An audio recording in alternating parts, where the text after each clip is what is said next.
check it out. Come and check us out as we think it's a sports show. Come see what we about. Check it out.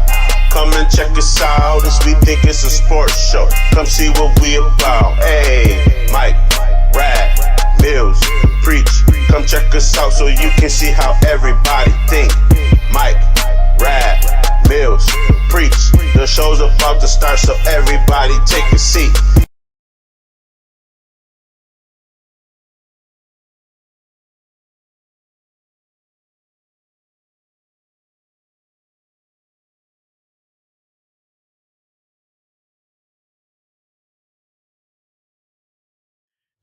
No matter me. Yeah. Had to do the long one pause after Thanksgiving, making sure everybody ain't got the itis still. Yes, thank you for everybody that survived Thanksgiving.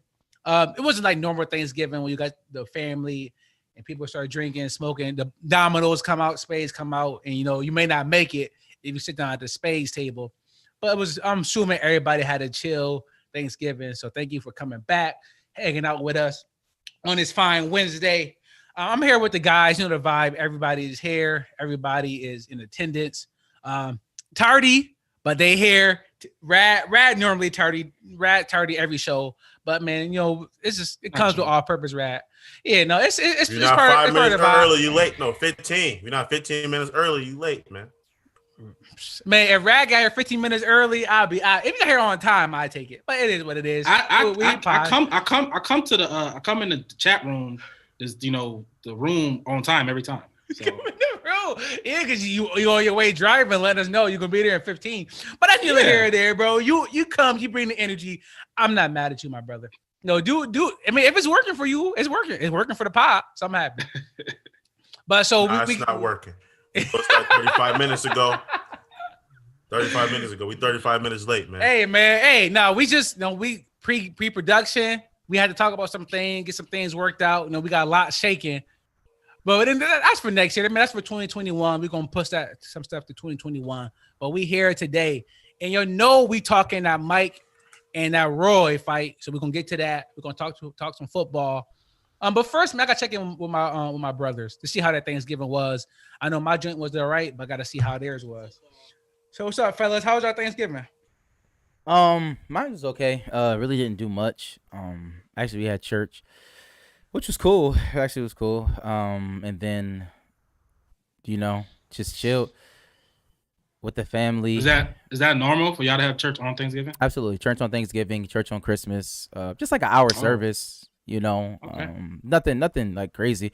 But we ended up having it virtually, of course. And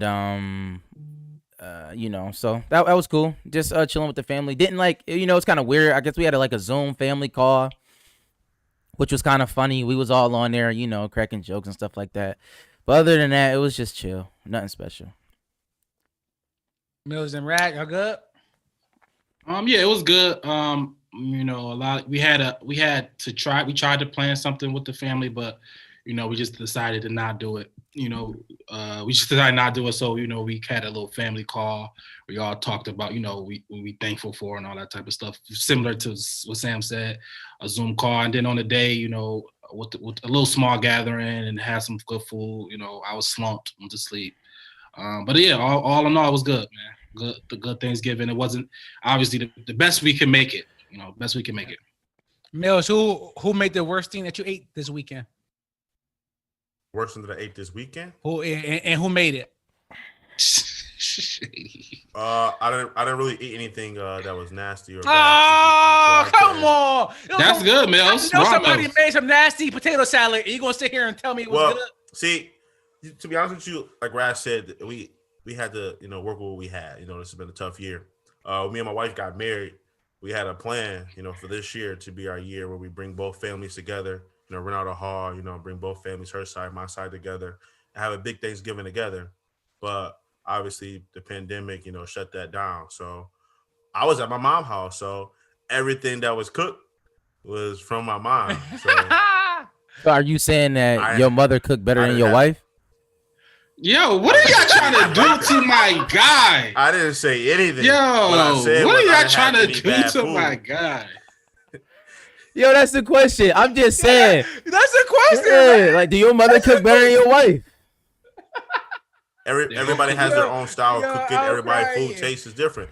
But I am grateful for what I get, and they all taste good to me. So Politician Mills. Well done. Go ahead. You might as well run for office. All right, my Thanksgiving was nice. It was cool, very low key. About 2 days in, I was sick of the leftovers. No, we didn't really have anybody, so we just had all this food. Bro?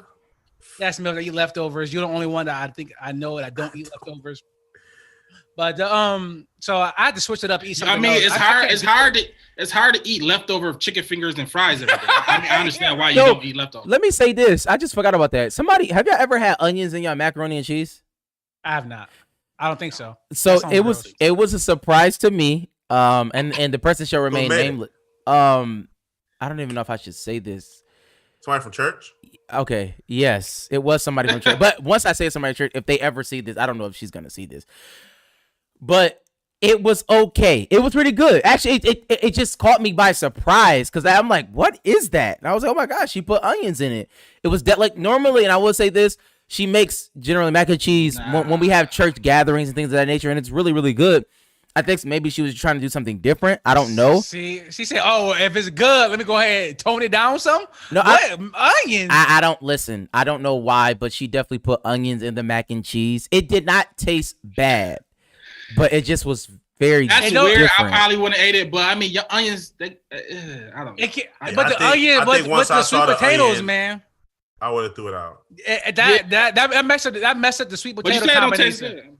It wasn't bad. It was not bad. Like, it was not bad. It might be. Is it onions in the stuffing or? Oh, you don't eat stuffing or? I do not eat stuffing. Yeah, it is. It's celery and onions. I mean, I'm saying, so if you eating it, so maybe if you eat the macaroni with just onions. If you like onions, if that's the case, just throw everything in the macaroni. Then throw chicken broth, throw chicken in it, throw turkey. I eat throw yams in it, throw greens in it. How did you know there was onions in it? Casserole. Did you see the onions? You taste the onions? Mills, or did you just say it was onions in there? Mills. When you use the bathroom, how do you know you used it? No, it's actually a legit question because some onions, people chop up their onions very fine. It was. You can't tell that it wasn't. The onions wasn't necessarily noticeable. I tasted the onions first, and then I looked and was like, "Oh, there is onions." I actually visibly seen like little. Yeah. It was definitely different. It was definitely different, but it was not bad. Shouts out to her. I appreciate So it. you would eat it again. You would eat it again. I did not eat a lot of the leftovers of it, but if she made it, would you eat it again? That's what I'm asking. I would eat it, but I would say I probably prefer it not to be in there. But it was not bad. It was not bad. It was actually it was pretty tasty. It was not broke. So was that the worst? That was the worst tasting meal you had that day? It wasn't worse, so I can't say that, and I'm not gonna say that. Y'all going like that? Nah. Come on, man. Okay, I see what type of pie is going to be. We can move on since boy's scared to tell the real, bro. Ain't nobody looking at this. Go ahead, tell the truth. It's just us three talking. It's not just us three talking. And shouts out to our audience. Please like and share, rate and review, all that good stuff. Listen, we need y'all. Listen, we trying to get to the money. People have been pressuring us, trying to take percentage of our company. We need y'all, man. We need y'all to support. Shouts out to him though. Oh no! Now you want to say something. We can move on because I see what type of pie is going to be. All right, see, we gonna move on. We gonna talk sports. Wait, I know y'all good to talk sports. Oh, what? Wait 1 second. I had a quick question. I did want to ask her. I was thinking about this. It's about resale. Because it actually involves somebody here, and I had the pleasure. I preached this Sunday. Preached at Mills Church. Mills was officiating the service. It was a great time, being with my brother. You know what I'm saying? But I will say that. So I was talking to Mills after, and we know this. The PlayStation 5 and the Xbox that came out, people been trying to get it. People can't get it. Mills was able to get the PS5. 2 of them to be exact. Mills, Lick. Yeah. Mills was able to get it, but Mills. Oh my God. Listen, a couple of them things. Put that joint down, Mills, when them white boys come back. But listen. So listen. There we go.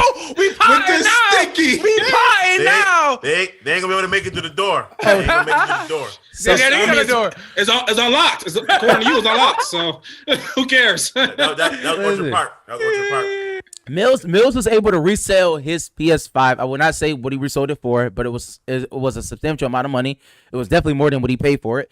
But my question is to y'all, do y'all think that this resale value thing is going a little bit too far? I know they do it with sneakers a lot, and I've been hearing conversations. I don't partake in it, but it's just like people are selling the PS5 for $1,500. It costs $5 or whatever. It rings up at like $5 something. It's like, do y'all think it's going too far, or is it just like if you want to pay for it, you should pay for it? How do y'all feel about that? You take economics? Huh? Do you take economics? I've taken. What supply and demand? You know about supply and demand. Raw Mills. What's your point? Because it's not the supply is still happening. It's not like they won't make enough of it. Yes, they will. But the people don't know when. And Christmas is coming up in a couple of weeks. I understand that, but Mills, it's okay. It's two different things going on. With sneakers, it may be in a limited edition that may never come out. We don't know. But with the PS5, we actually know that they will produce more of it. Like, that's a fact. But no, why? I don't see why it will go. Why it's going too far? Why would anything go too far? If anybody's willing to pay any amount of money for something that they really want, let them do it, right? Yeah. But to me, if PS5 came out and priced the PS5 at $1,500, ain't nobody gonna say, "Oh, they crazy." Well, some people may, but people pay that. So just because Mill's upcharging or sold what it was really worth, right? Mill sold it for what it's worth for, what it's really worth. PS5 or Sony can get way more than $400 for that PS5, obviously, but they just sell it for I don't know whatever. about that. Mill, you just said he sold it. Everybody is reselling this stuff. That means people will buy it for a different, better amount. What I'm saying in a bulk sense, right? Because we've seen this story before. Xbox actually tried to do that. Remember when they came out originally with the $500 Xbox and it did not sell? It did not sell. Granted, it's a different time now, but I'm just saying, in the bulk, in like a mass sense, it did not sell. Maybe on a smaller scale, of course, if you price it at $1,000, I'm sure people will pay for it, but I'm not paying for it. And I just want to say, if you are getting me a Christmas gift, a PS5 will be a good Christmas gift. So just, for those who are listening, you know who I'm speaking to. Yeah, I think it's a good price point. Obviously, resale is gonna be resale. Sneaker, like you said, the sneaker game been crazy for years now, right? Yeezys go for triple, quadruple the price. Jordans go for that too. So people gonna pay for it. They gonna pay for it. And it's like an iPhone. iPhone is like $1,200 every iPhone. People buy it every new phone all the time. So they definitely could pay for it more, but I think it's a reasonable price and. People gonna take advantage of stuff like that. It happens every year. Every time a new Xbox come out, people taking it. This one is different because it's the next gen. I think this is a nuance in these two systems because it's next gen, right? Because the Xbox One or whatever came out, it wasn't like this because it was very similar to the old one. This is supposed to be the highest resolution it ever had. Supposed to be just the next level. Now the next one after this, I don't think it's gonna be the same way. I think it's just the nuance of this being the next generation one. So okay, I just wanted just to this one time. Just a question. Yes, hey man, if I got something for sale, hit me up. No, I don't upcharge. I don't pay premium. I'm here for discounts. I got an Xbox One on the way for $75. Right, that's where I'm at. You bought it? It's on the way. Old joint. Yeah, I think I paid already, so it better be on. So you're not getting an Xbox? You're not getting a new one? Or a new PS5? Probably not right away. No. Okay. I rarely play the game, so for me to buy that, yeah, I know me. I would have to put some time. It's like, nah, I can't do it.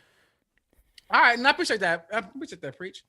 All right, so let's get into it. I want to talk. Mike and Roy, we previewed this months ago, right? I think it was supposed to happen back in September. I think Roy got a little scared. He needed some extra months to get ready. October, I thought. Was it supposed to be October? We see why. October. Or we saw why. October 12th or something crazy. I thought it was September 12th, but maybe it was October 12th. It was supposed to happen like months ago, and it didn't. Right. But it finally happened over Thanksgiving weekend, and I definitely want to talk about it. But first, we gotta talk about Mills' boy. My boy. Your boy. Nate Robinson always been Nate Robinson. Yeah. Because you, him, Devin Singletary, y'all all stick together. Shout out to Devin Singletary. Is it what you call it? Your favorite player of all time? Mark Ingram. No, the dude, a basketball player. Shut up. The basketball player that left weights that coach for the Avery Johnson. Ain't he your favorite basketball player? I think Mill said Avery Johnson was your favorite basketball player of all time. I never said that. Yeah, I don't know. All right, whatever. I thought you did. But regardless of the fact. But Mill, if that was his favorite basketball that's player. wild. Bro, yo. I thought because Avery Johnson bench pressed like 400 and Mill's like that. How do you know that, Mike? Avery Johnson? You know Mill's my cousin. But how do y'all know he bench pressed 400 pounds? Oh, it was a story. I don't think it's Avery Johnson. It's somebody else. But I'm about to say, Mike, who is the dude? Who is the dude that looked like Avery Johnson? That was a good player. It don't matter. His name gonna come to me later. His name gonna come Let's to me get back to Nate, Mike. We get back to Nate. And I'm trying. I know Mill Rad derailed. Nate from the hood. I derailed you. Yeah, talk about Avery Johnson again. No, it's not Avery Johnson. I gotta remember who it is. Yeah, I'm just saying. I just knew it wasn't him. It's not Avery Johnson. But yeah, so Nate Robinson, he fought Jake Paul. Did he fight? It was 8 rounds. I think they were going 2 minutes each. It didn't get that far. It didn't matter. So Mills, it sounds like you want to talk about it. Go ahead. What you want to say to your boy Nate? Did he fight? If I could to tell Nate, man, I appreciate the effort, 100%. You definitely. He went out there. I mean, it takes a lot of courage to get in the ring, especially a sport that he's not familiar with. It took a lot of courage. But I was looking online, and a lot of people said Nate went wrong when he wore those Knicks colors because the Knicks been terrible. So they knew he was going to go in there and be defeated. But you can tell boxing is one of those sports where, you know, if you don't know how to play the game, you're definitely going to struggle. I think Nate trained for 2 to 3 months, I think they said. And Jake had about a year and some change under his belt. And you can see the difference. When the bell rung, Nate ran full speed and threw a right-handed haymaker. Like, he don't know what a jab is. He had no footwork. He just looked terrible.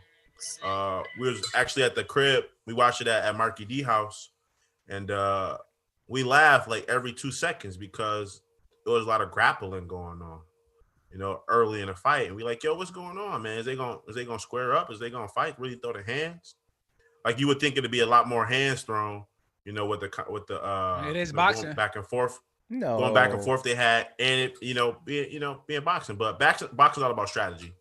And Nate obviously didn't have no strategy. He really just wanted to knock him out, but he didn't have the technique. He didn't have the footwork. He didn't have, you know, the. I blame his coaching staff, to be honest with you. Yo, can we stop? Because for what? Like, this was the joke. Is coaching not important? Is coaching not important? Mills, this was a joke. Mills really breaking it down. Like, Mills, they just got in the ring. Let him rock. They got in the ring. They was just throwing punches, and they got knocked out. Like, that's all that happened. Like, you talk about footwork. Like, Jake did not have footwork either. All they did was throw punches, and he happened to connect and knock him out. Period. Nate need to go sit down somewhere, man. That's not true. I will say this. I was upset because Nate showed us promise. I can't think of the game, but he was about to give Melo the work. Knicks in Denver. Did Nate drop Jeffries or somebody? Yeah, Nate got it in. Hit him with the little wild. I'm thinking Nate had at least a couple hands. Yeah. I don't know what happened. He tackled somebody there. He tried to tackle Jake Paul all night. He's trying to play football. But I'm saying though, he had the quick hands with the Denver fight. He should have reverted back to that. So that was disappointing. But other than that, bro.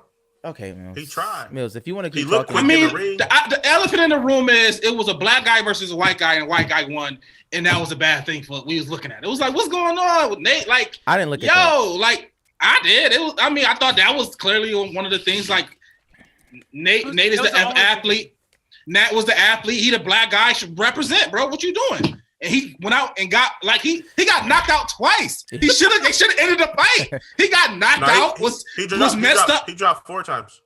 No, I'm talking about they should have ended up. I'm sorry, the first, he was gone. Yeah. But it's not to say that. He counted like 15 seconds. I counted like 15 seconds. It was over. Nobody was on the ground. He was on the ground like holding his head. It was over. They let him get back up, and he got knocked out again. Bro, Nate, it was terrible. Bro. It was terrible.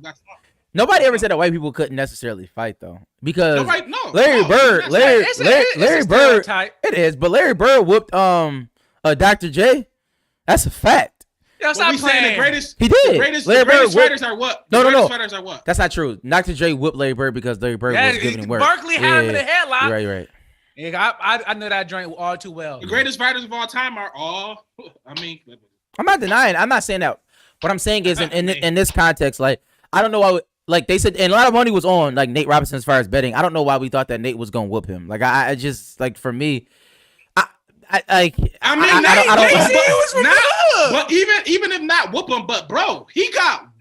Bro, you watched Nate never threw a punch before in his life. That's how it looked. Okay, but that's what I'm saying. We kept trying to tackle him. He kept bleeding with his face. But we should have asked. He was leading with his face. We should have asked the hood, like, yo, did Nate ever get into a scrap? Yeah, like, did anybody know that Nate can whoop fight?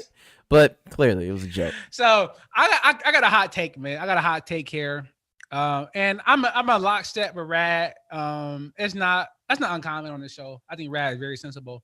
If you ask me, I think the Proud Boys paid Nate probably $1 million to go in there and get knocked out by this white boy on TV, bro. That's the only explanation I can come to that why Nate would do this. Like, explain to me why Nate would go on TV. He said he was doing it for his people. What people, man? Who and doing it for his kids, bro. Who is his kids? His kids? All right, well, I'm glad his kids got to see him get knocked out for he got 600K. So he got more than that. Money. At one point, I got serious because I'm like, yo, he all right? Like, he wasn't. It wasn't bad. It was like Santa Cruz. Boxing is not. It was like he was. Yeah, Tank. He boxing was on the is ground, not a sport you try. Sweet. Right? Either you know how to do it or you don't. He got knocked out. He all right. But he got. They should have had headgear. They should have had headgear. They should have had headgear. Bro, Nate should have trained. That's what he should have did. They said he did. He got mad pictures with trainers, mad people. Thank you. He like before the fight. Before the fight, he's like, "Thank you for training me." You know what I mean? Like, get your money back, bro. Get your money back. Me and Sam went and trained too on Saturday. Sometimes, most of the time, we just kicking it, talk about our weekend. We trained up for boxing. Yo, no basketball. Oh no, I wasn't just kicking it. I was doing my individual workout. Shout out to Rap. Shouts out to Rap. Dribble drive, Rap. Dribble drive. All right, that's enough for poor Nate. Hopefully, I think Nate'd be right in the community. I think we open. We're always forgiving. Zach Judah got knocked out. We still like him, right? But he a boxer. A boxer. That's my point. I guess what makes it worse is Jake is not a boxer either. But like, that's my point. Some mere bag of shells. He went in there and just got slapped though. Like, he didn't look like he knew what he was doing and got slapped. Bro, the memes that Nate has. The memes. Yeah, that listen, that will forever be a meme. T.I. says I gotta chill with those memes. T.I. says I gotta chill. Why? Yo, T.I. stop. Like, all right. Yo, you need to expeditiously stop. T.I. really think. Like, who is he? He made himself to OG. He made himself. But he in the South. He's not. He made himself to OG. He made himself to like the voice of the culture. He the voice of the culture. But who listens to him though? Like he got a podcast. You know. Shouts out to him. Work? Yeah, he does. All right, Expeditiously. All right, so that's what I said. Expeditiously, be quiet. Let's get. All right, yeah. Let's get to the main card. Mike and Roy. We previewed this joint. It was supposed to be like the two titans coming to battle. Two superheroes coming to fight. And I'm not gonna lie, man. I was entertained this whole time. It was a good fight. From Snoop to them great. Just like fighting. You know what they said? I was entertained the whole time. Snoop was a great commentator. He was. But they said that Nate fight ended too early. That's why Snoop did a full concert in between the fight. He did about 16 songs. No. Snoop did a whole set. The issue was, actually, this was a good fight. Mike Tyson actually can fight still. Yo, like, he still got it. He could box. Yeah, he still got it. Mike got it. What? The difference is Mike was in shape to fight. So, Roy Jones is done so. Roy don't got no. He doesn't have it in the first 30. No, listen. Roy legs are done. He's done. He needs to hang it up. He never needs to fight again. He's over. Finished. Finito. He looks terrible. It's like he's over the hill. Mike Tyson looks good. And to be honest, this fight showed us that boxing is corrupt still. Like, it's probably one of the most corrupt sports of all time. Like, the fact that it was a draw is embarrassing. Well, Like, because when Bro, there's no judges. It was they no said it wasn't judges. gonna be no winner. It was They said judges. no knockouts. No, it was not. Yeah, yes, but it they was. said People that it betted was- on the fight. Snoop was a judge. Snoop was a judge. People actually betted on this No, fight. they had And everybody got they their had money actual back. So what's the judges. big deal? They Who got had their money actual back? judges. They said it was gonna be unscored. They had actual judges out there though. No, didn't they want a winner. scored They the didn't want any fight. knockouts. Yeah, but it wasn't official. It's unofficial score. It was a joke. They Yeah, it said was before the Snoop fight Dogg. No, It was the No, host. it wasn't. The ref. It wasn't a rap. No, It rap. It was. wasn't. It No, was actual they box- had it was actual actually people. boxing. Yeah, that's what I'm Yo, trying to tell you. listen. At What the you talking beginning, about? before the match even happened, it said it would not be any win. It would not be a winner. It Correct. said It that did say before. It said it won't be a winner. Mike Tyson won the fight. Is what I'm saying. And the Yeah, actual, but it's what I'm not- saying is the actual judges did not. No, they had real judges, and they. What I'm saying is, some of them was still scoring the fight regularly, and Yes. and some of them had It's Mike not- winning. But you just said it was like the worst, bro. It wasn't that bad. It wasn't like, oh my God, Mike beat him up, and it was like, who cares? It was a draw. Yeah, bro. No, it wasn't a like, draw. oh my- Roy Jones looked but it's like not- Roy Jones looked like he was playing in the beer league. Like, what are y'all talking about? But Mike wasn't just beating him up. Yes, he What was. are He you was talking bodying him to death. Ha ha ha. Those body shots is ha. crazy. ha. Like, it was. I don't know. Maybe I don't know boxing. Mike Tyson Okay. was Roy Jones. Who cares? It's not about What are who you won. talking about? It was a winner. Who cares? Mike But got. I think that the difference in the fight for me is that one had a purpose. Mike had a purpose, and Roy just did it. You know what I mean? This was Mike's purpose to get back right to Yeah, fight, so- and Roy was just doing so it I for the can do payday. So it was two different It purposes, showed. and it showed. Mike was really trying to get back to not do this. He can And fight. Roy was trying to survive. You know what I mean? So it was two different. It was two different. It was two different purposes. So I'm not gonna judge him. Like now, Holyfield, all the stuff he putting up, I want to see that because Holyfield want to fight. They That's the said fight. they might fight. Mike gonna knock. Holyfield- Mike gotta knock Holyfield out. You got to. No, he not. I didn't But say he is. I said he has to. But Holyfield wants to fight. It's another purpose thing. Roy just was like, all right, let me do it. I'll do Yeah, it. Roy You know what I was mean? out there for the check, for the extra meal. Yeah, let me survive. Let me see if I can do this. I would do it for a meal. I would And do it is not match right. Roy, like in their primes, they wouldn't even fight each other. Or would fight do Mike You know what I mean? Tyson? Absolutely. Yeah. No. If I'm Roy Jones, I'm doing that for $1 million. Like, Yeah, but I'm talking Oh about my in their God. primes. Yeah. Even though me personally, I have Roy ranked higher in pound for pound like fighters. I think Roy had a better we can move career. on, Mike. Oh, Roy had a better career. No, I do. I want to. Roy was move fine. on. Roy might be the Yeah. best boxer ever on his prime. Like We can move on that from boy. whatever he's saying right now. We can All right. move on from that. Go prime Roy. Do you not remember prime Roy? We can move on from whatever he's saying right now. All right. Yo, Oh, wow. preached it the last time when we talked about it. Like the disrespect. He to didn't watch Roy- him. He didn't the watch prime disrespect Roy. to Roy is That's the problem. ridiculous. Nobody's It's- disrespecting wildin'. him. We're talking apples to oranges. You can move on. No. All right. Roy No, is I know. close. I don't want to move on. I want to Yeah. ask. I want to ask about Triller, right? Because they know they got me to pay $50. I don't have Marcus' house to go to for the free. Tony, what time about Tony sent the link? man. Yo, you got it didn't send me. It didn't send me. He Red. sent in the group chat. Red. Yo, Oh, we I on don't know. live. No, I that's sent not the a link. The link to pay for the Oh, fight. okay. Yeah, but he sent the Yeah, link. yeah. He sent the link. Okay. man. So I didn't. Well, I didn't see it, but I don't. I didn't see him put the link. So.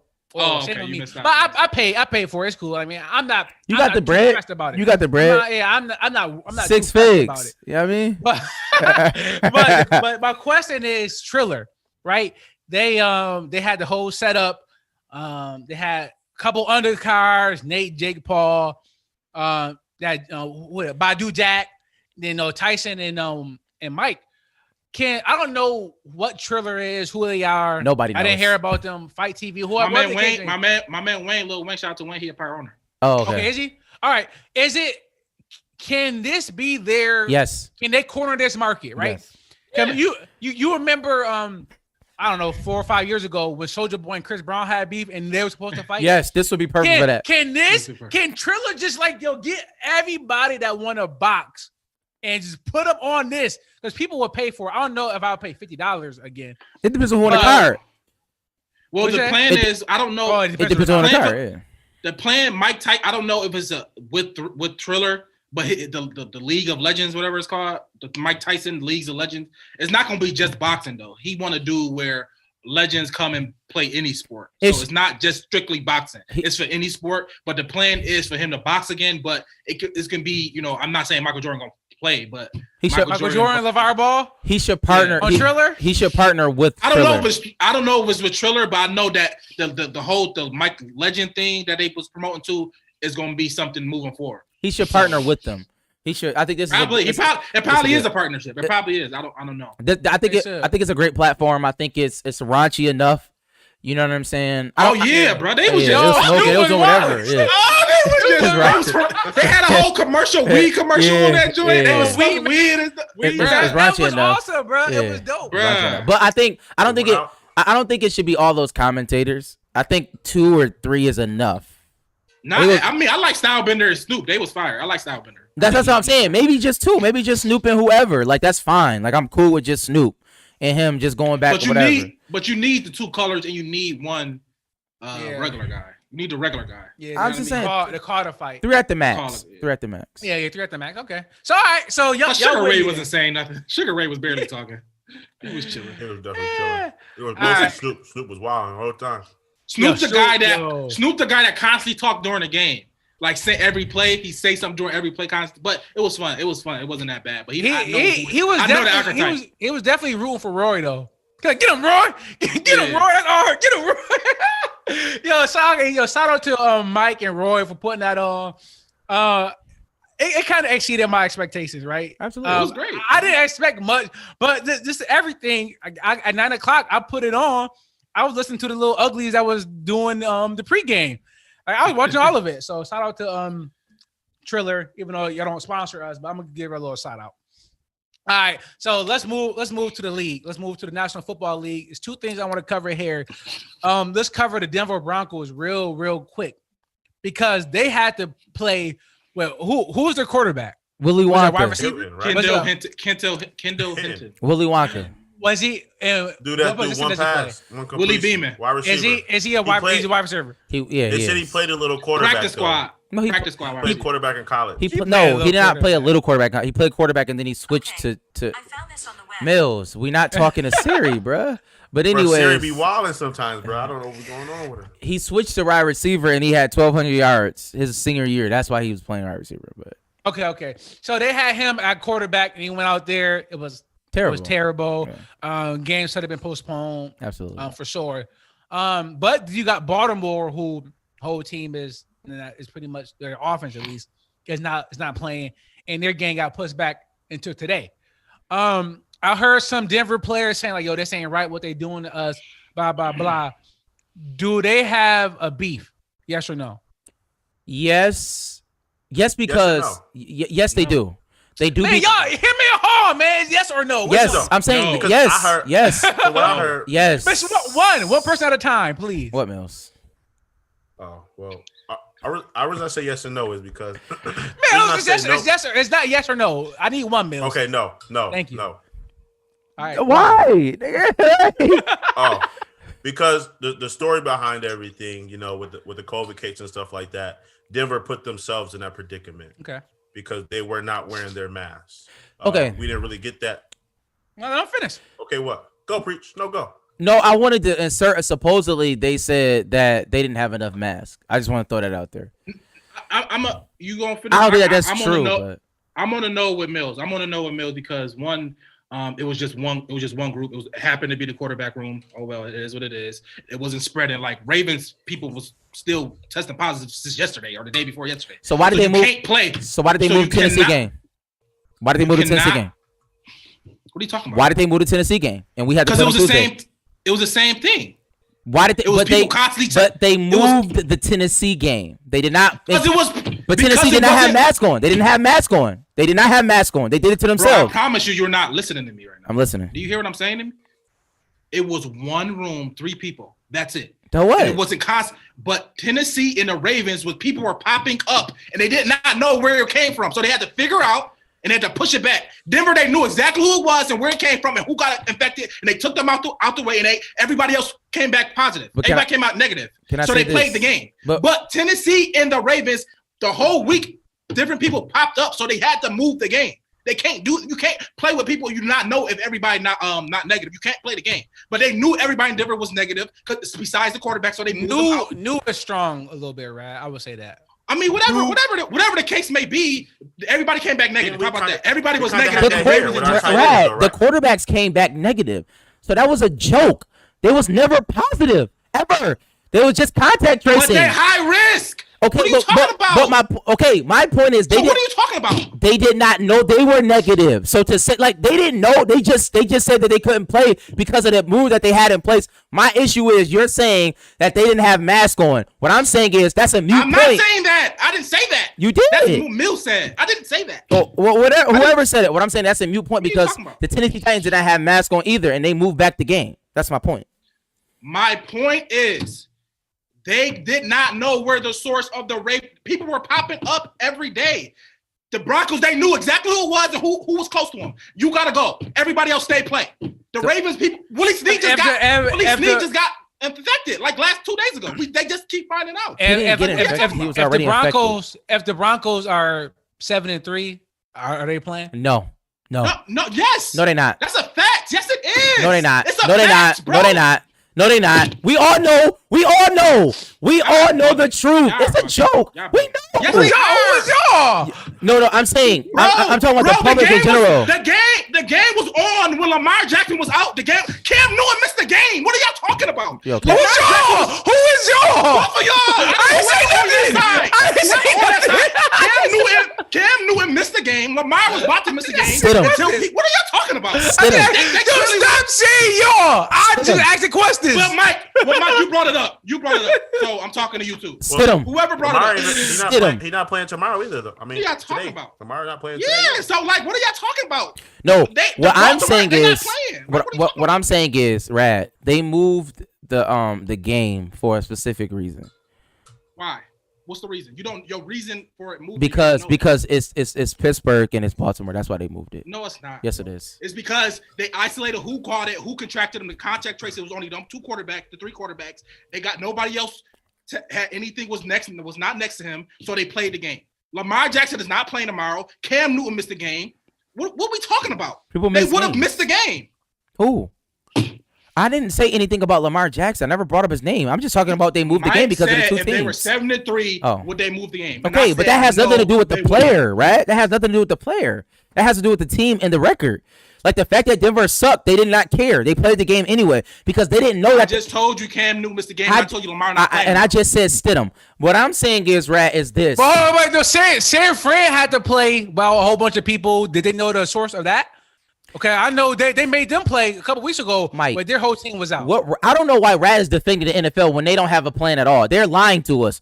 Bro, it's clear as day the plan. It's not clear as day, Rad. Yes, it is. The Denver quarterbacks, they didn't even have the virus. They didn't have it. One person did. They were in close contact. You don't know what you're talking about, Sam. You don't know what you're talking about. No, you don't know. Let me explain it right now. How do you know that? Sam, you don't know what you're talking about. The next day they came up negative. What are you talking about? All they had to do was wait one day, and Drew Lock could have played. No. Why didn't they wait? Why didn't they wait? Answer that question. Why did they postpone the game to one day? Why did they postpone the game to one day? Answer that question. When you're in close contact with somebody that tests positive, you have to self-quarantine yourself because you can. You don't know what he's talking about.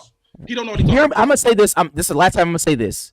They took a test the next day and came back negative. Doesn't matter, bro. Sam, okay, let me explain this to you, bro. All right, because y'all doctors and y'all understand about COVID. No, I know I know the protocol. What they say. I'm just going with the NFL say. If somebody tests positive and you're next to them, you are considered high risk. So you have to leave immediately.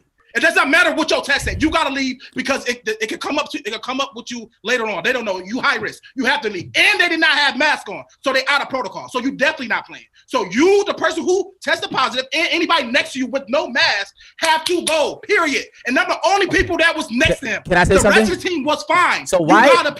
So why did they? What I'm saying is, so why did they allow the Tennessee Titans to play? Because they didn't have masks on either, and it was high risk.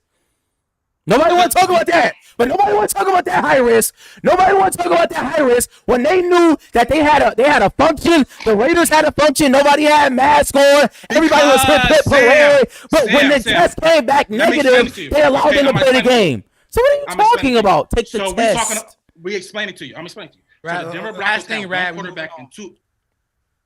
All right, the Denver Broncos had 1 quarterback and the 2 backups. That's it.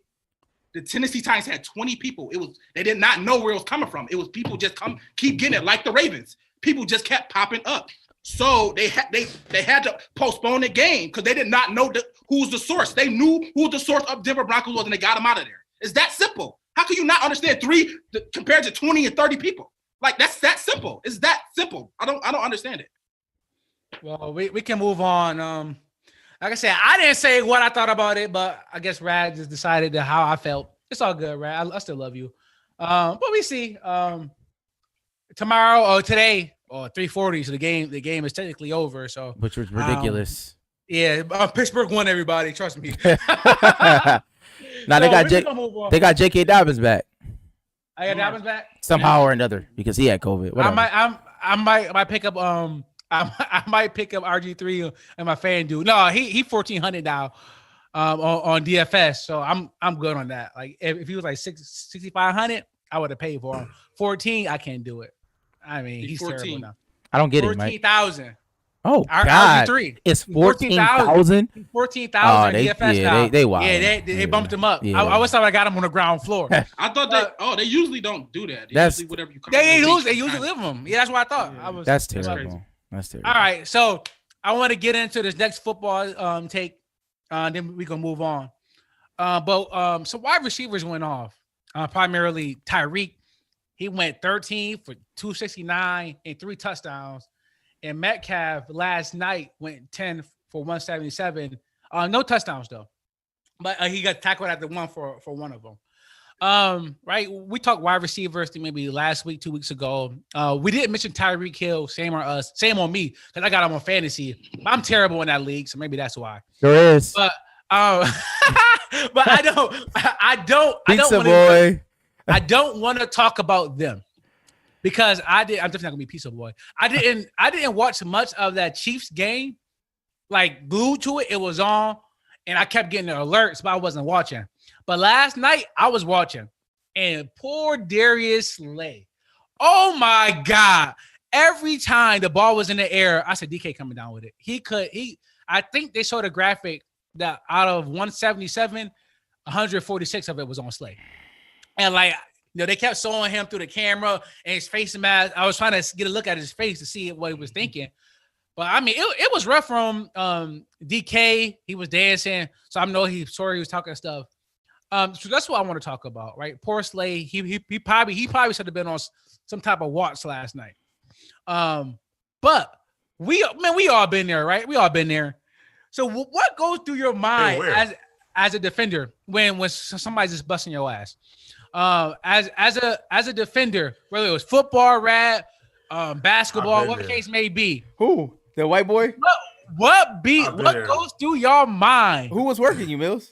When somebody is just like, yo, bro. You can't do nothing. Oh no, that was what's going through your mind? Like what was Darius Slay thinking last night, right? Because 177 on you on prime time. Like I'm sure his phone was like, yo, bro, DK did it to you. Tyreek Hill, 269. Like, as the opposing team, like, what's going on over there? Are y'all like saying like, "Yo, let's hurt him"? Like, what's up? It's tough though. Yeah, Mills. You was a defensive player, Mills. It's tough though because both of those systems you have great offensive threats. With Seattle and with Kansas City, and you really don't have the opportunity to like double up on somebody, especially Kansas City. Because they just have so many weapons. He's speaking to the individual. You know what I mean? So, I'm sorry? I think the question was more towards the individual. Like, I understand you're bringing it into a team perspective.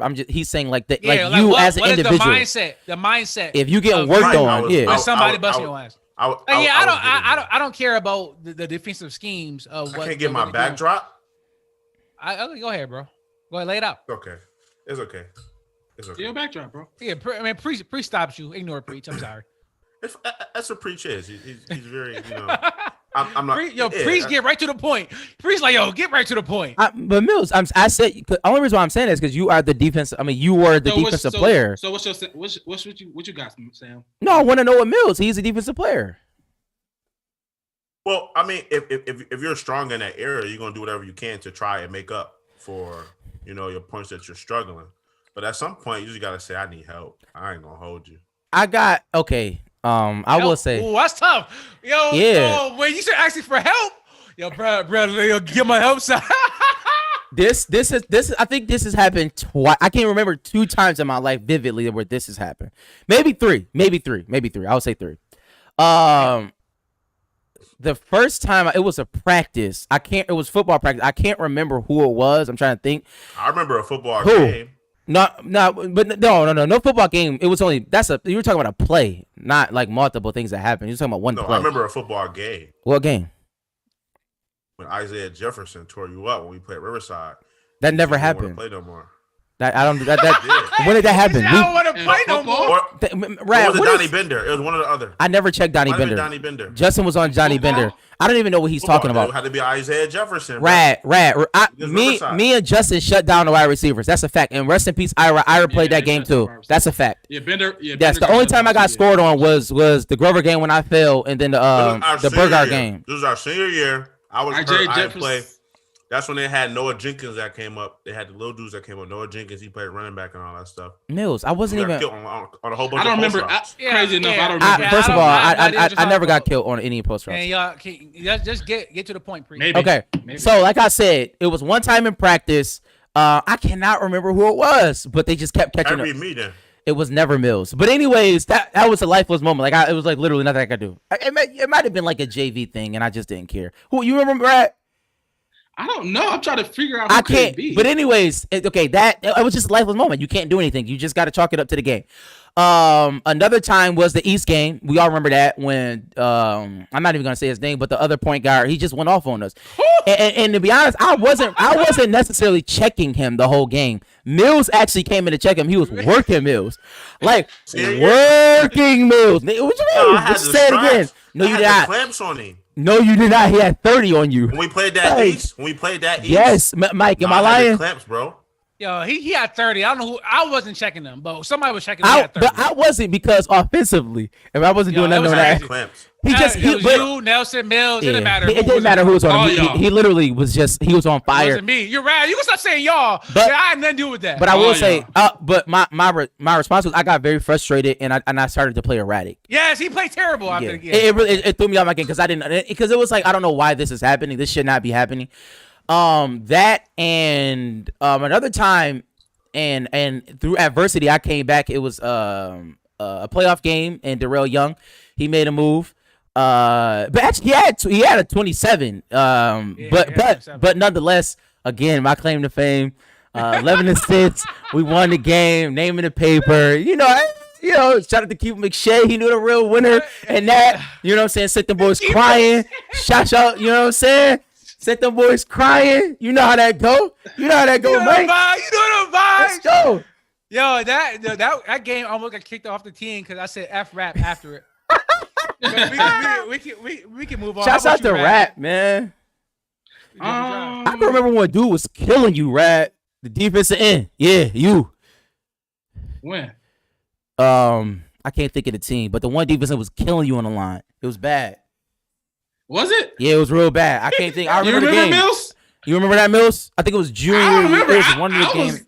I think it was junior. One of the games you got really. It was bad. It was bad. It was bad. No, I'm man. not playing. Matt probably know. Matt, I mean, I don't remember it as much, but I don't know.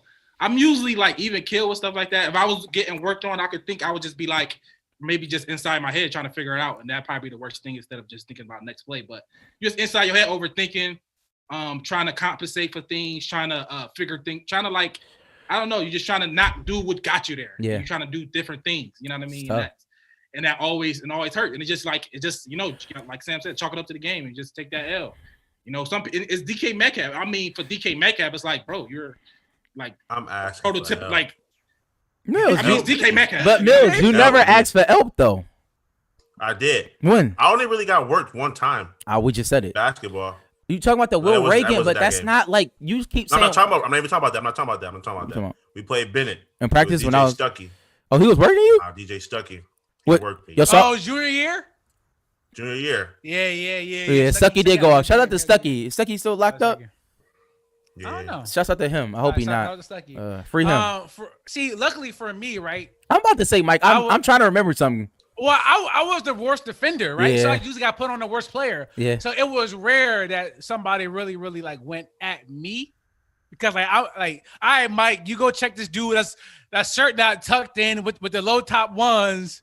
But and- like, you was the worst defender because people just assume you was the worst defender, or you legit was the worst defender. You know what I'm saying? I just didn't. Mike, what we would consider Mike would be a good help defender. He was good. He played good team defense. I had good hands. He played good team like, defense. Just on ball. Yeah, he wasn't I was good like on a ball. great on ball defender. Yeah. So put me, hide me. Let me do with my help side. He's Covington. One game, I made somebody quit with my defense. But we ain't gotta talk about that. Who was that? On this game? Remember, we played Seneca, the big dude. I locked him up, made him quick the first half. I think I had like 12 early in the first quarter. He was on the bench. You talking about we played him at our house, right? And Mills was clapping in dude's face. Oh yeah, that was Dre. Shouts out to my man Dre. Yeah, shout out to Dre and Aaron. Yeah. For me, that's when they shaved my points and gave him to Reese. Yeah, exactly. They did? For me, shout out to Quincy Osborne. For me, it's only really 2 games that I really stick out to me, right? One was the McKinley game versus Mansa. Oh, I never God. the way he took over. Yeah, they put Mike in the game. Red. I'm sitting on the bench, minding my own mind. Mansa going off. Rap come grab my jersey. Like, get in. You on Mansa? I was like, for what? Listen, we played Jug. Listen, we played Jug. Jug, to all the people who may not know, is 1-2-2. So 1 somebody up top, 2-2. They put Mike at the top of the zone. Locked him. Why y'all ain't boxing one Mansa?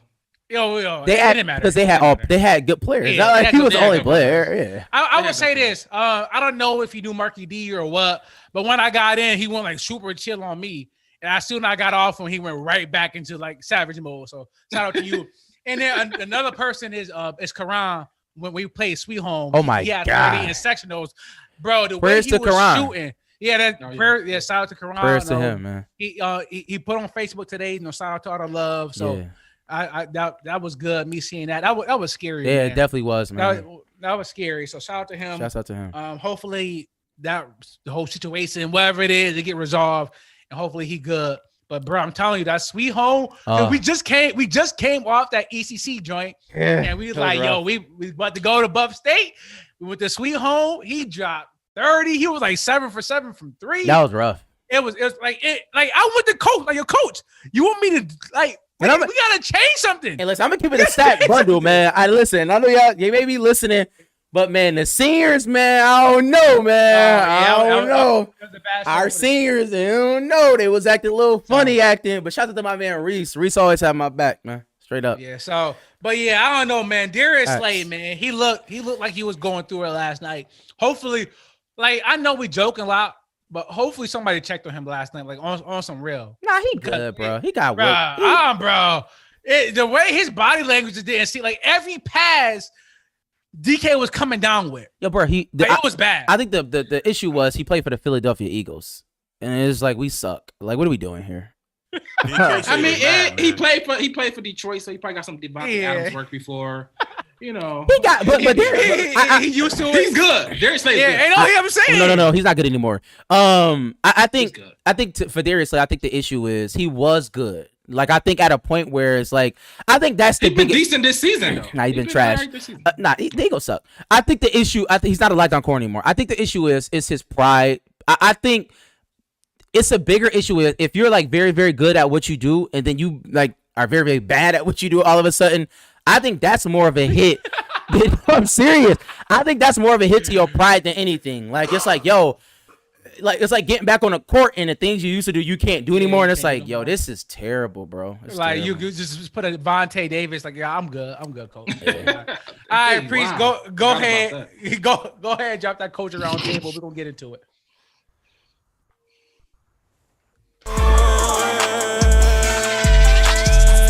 Bust down, I went and bought a new paddock. Money pound, spending like we never had it. It's perfect timing, put more work into the passion. Now we shining, leader of the new addicts. Bust down, I went and bought a new paddock. Spending like we never had it. Put more work into the passion. Now we shining, leader of the new addicts. Yeah, I appreciate that preach as always. So y'all just heard that culture round table drop. So you know it's time to talk some culture. We don't have a lot, we kind of been like BSing with the sports because stuff nothing been important, but and we just did like a good 35 minutes on it. So I'll give y'all like another 30 minutes of culture, man. 45. Obama was on the Breakfast Club. We're gonna talk that. Every show, our blacklist. No, we bring you something. Numbers out there now, bro. Yeah, I know. Right. We could go another 2 hours. Who knows? But the blacklist. We got something for y'all. We're still attacking that. January is where we really gonna hit it. But we just laying out the list of things that we are going to talk about once January come, so everybody can get ready. But before we get there, I'm gonna toss it to my guy Rad, because it seems like every show, Lil Wayne is getting brought up, whether it's some Trump nonsense, whether it's verses, whether it's whatever the case may be. He was on Benny album. He had a verse on there. And I said, that was the best verse he had in 10 years. And, you didn't like that. You didn't like that. No, I can see why. But he dropped No Ceilings 3. And he dropped it on Dat Piff. Very nostalgic. Shout out to Dat Piff. Dat Piff crashed. Did they? Yeah. Yeah, I bet. I mean, everybody. It come out at the time it's supposed to come out, yeah. Okay. See, I didn't know. I figured, I'm like, well, I seen Dat Piff. I'm like, do they got the bandwidth for this? So, but no, I listened to it, so it was good. But it's not about me. I want to hear Rad, the Lil Wayne stan. Please give us your review. The Rad review. Oh, Rad review. That's the dope name. Please give us the Rad review of No Ceilings 3. I think it was a good mixtape. Oh my God, here we go. So you were starting off bad already. No, I'm just playing. Go ahead, bro. I think it was a good mixtape. The song which some people might like. The song I didn't like the most is the one with Young Thug. I didn't like what they were doing at the end, trying to sing and all that. The issue for me with Wayne is not the bars. I think the bars been there, but it's when he try to do different flows with the high pitched voice stuff, all that crap he do. And like when he start rapping like yeah, all that type of stuff. That's where he lose me. He lose probably a lot of people. Where he like stop doing that, because the bars that to me, make I him think, unique. No, it makes him hard to listen to. That's what it makes him. It makes him hard to listen to. But besides that, the bars is good. The song with Drake was fire. BB King freestyle was fire. V8 was good. The first 5-6 songs was good. The first two, I was like, oh, we got something. I like I mean, overall, I like around half of them. Half of them was good. It wasn't, compared to the No Ceilings 1, obviously is one of the greatest mixtapes of all time. It's not that. It's a fact. But it was good. It was good. It's good to see when I'm just happy to see him back out. He's doing more work in it. I think he coming back to form, and I'm not gonna say the next tape he do, because they talk about I'm a human, not a human being too. That's the next album. But I'm not expecting a lot from that. But the next album, regular album he got, that's not whatever rock and roll stuff he do. I think it's gonna be it's like the Carter 6 or 7. Yeah. And it was 6, 7. Yeah, the Carter 5 already came out. Oh, did it? It's like 6. It's like Carter 6. 3. I was out. Yeah, the next Carter I think is gonna be a real good body of work. I think he coming back. He coming back strong. For me, Lil Wayne is like how can I? He's like hot sauce.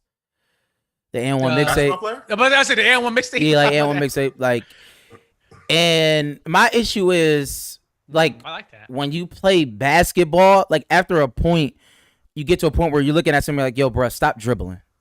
Like, make a move, one move and go to the hole and score. And I think he does a lot of like, it's just like he just be talking. Like he literally just be. I listened to a few songs, and it's funny because one of my mans at the job, he was like, yo, you gotta listen to this, right? And I'm listening. I'm like, yo, he was saying this stuff like 20 years ago, bro. Like this is nothing different. Like where did he grow? Like he like I think the unfortunate thing with Lil Wayne is you talk about content. You talk about what he's saying. The unfortunate thing with Lil Wayne is Lil Wayne plateaued. And I think he did. I don't think he knew how to deal with him plateauing, and it's difficult for a lot of people if you're dealing with businesses, because plateau happens. Like it's a common thing amongst business entities, churches, as far as membership. Like almost everything. Yeah, almost everything. It plateaus, but you got to know how to handle it and how to deal with it. And for me, he just not dealing with it the right way, man. Like content wise, and like I'm just saying, his bars and his punchlines, like they literally sound the exact same. Like they do not sound different. It's not more wittier. It's not like, it's just like bro, you still doing the trick where you throw the ball between your legs and you roll around the ground. Like, you know what I mean? Like you've been doing that. Is it possible that you're so? Is it possible that his punchlines was so good and they're still good, and it's like he just reached the level of great punchlines? Is it possible that you're like who's better at that right now? Give me somebody. Punchlines? Yeah, that's rival what Wayne does with bars and punchlines. Are you saying like Wayne's peak? Because nobody can get to where Wayne peak is at because he was amazing. What I'm saying is it possible that you're expecting him to go even better than what he did and doing now because you expect something, but he's literally doing like, you know what I'm saying? Like, is you expecting more? Your expectation is higher, and it's on your fault because how you expect him to be better than what? Like, bro, he's doing what he's been doing. He's rapping great. I don't think he's doing what he's been doing, but because it's you just said it sounded the same though. That's what you told me. No, what I'm saying is like it is on a tier lower than like, you know, where he was hitting his stride, because for 10 years Wayne has been one of the worst rappers out. Like, and we got to. Yeah, I know. Like six of those years, he wasn't releasing music, right? Well, whatever he was doing, he was terrible. But all his features, everything that he was doing was terrible.